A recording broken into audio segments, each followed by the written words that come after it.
আমাদের আইন হতে হবে মানুষের পেশে ছোট হোক বড় হোক পোশাক দিয়ে মানুষের নির্ণয় করা যায় না। মানুষের শিক্ষাটা ভিতরে থাকে। আমার পোশাকের উপরে একরকম ভিতরে একরকম, এটা হয় না।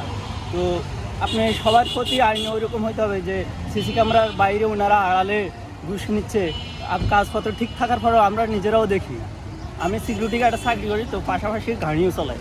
তো আমি এমন না যে সবাই ড্রাইভার, সবাই মূর্খ, পড়ালেখা জিনিস দেখা যায় না। জিএমজির মোড় আছে গুলশানে, তারপরে আপনার কারণ বাজারের মোড়ে সিগনালে আছে, তারপরে আপনার মগবাজার, রাজারবাগ, তারপরে আপনার খিলগাঁও, তারপরে আপনার পাঞ্জাবের জগতে একটি বিশ্বস্ত নাম শাবাব এথনিক ওয়্যার। এই যে গোলাপশাহ মাজার। কত পয়েন্ট বলবো, আমি তো গাড়ি চালাই, আমি বিভিন্ন জায়গায় যাই, ওনারা সিসি ক্যামেরার বাইরে তারপরে প্রাইভেট গাড়ি, পিক আপ, তার বাইক, তারপরে আপনি সিএনজি এগুলোর থেকে টাকা নেয়। কাগজপত্র ওকে আছে, তারপর অনেক থেকে টাকা নেয়। তো এটা কোন ধরনের আইনের সেবা দিচ্ছে ওরা? এটা তো সরকার তো এগুলা তো সিসি ক্যামেরা, সাংবাদিক তো আপনারা মিডিয়ারা তো ওদের পিছনে ড্রোন ব্যবহার করতেছেন না।